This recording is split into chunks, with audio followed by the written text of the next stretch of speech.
Chez nous, on a pris le sujet de la facturation électronique très tôt, et ce depuis maintenant déjà plus d'1 an.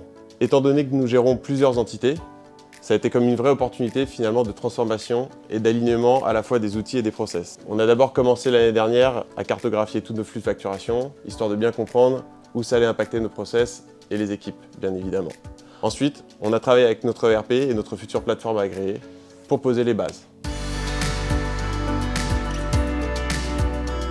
Les défis, d'abord, la qualité de la donnée. On a dû fiabiliser nos bases, à la fois clients et fournisseurs, avec une revue exhaustive des numéros sirènes, des numéros TVA, des adresses. Ensuite, il a fallu travailler et réfléchir à l'interconnexion entre les différentes plateformes.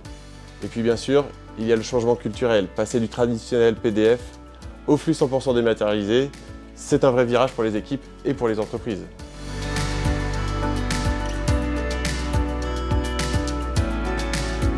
Concrètement, fini le papier, fini la ressaisie. Cette réforme est une vraie opportunité pour toutes les entreprises, qu'elles soient grandes, moyennes ou petites, pour aller encore plus loin dans la dématérialisation. C'est une vraie montée en efficacité pour la fonction finance. Les équipes vont gagner du temps et vont se concentrer sur l'analyse et le pilotage de l'entreprise.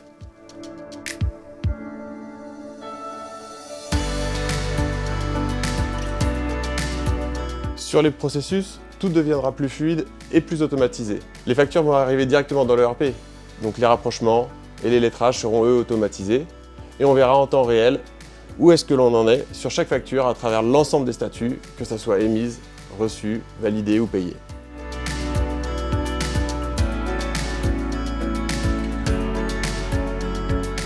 Côté impact, on s'attend à 3 grands bénéfices.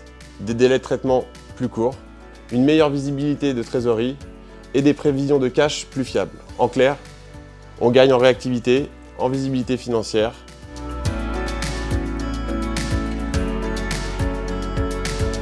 Pour moi, en tant que directeur financier, les bénéfices sont évidents. Plus de fiabilité, plus de productivité et une traçabilité totale des flux. Mais surtout, c'est un vrai levier de modernisation et l'occasion de remettre au meilleur niveau à la fois nos outils et nos process.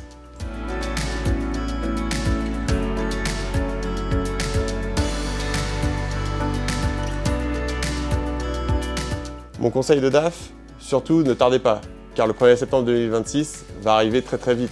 Et comme tout projet, la préparation et l'organisation prennent du temps, donc impliquez vos équipes dès maintenant. Et surtout, voyez cette réforme comme une opportunité et une chance d'optimiser durablement vos process et de renforcer la performance de vos organisations.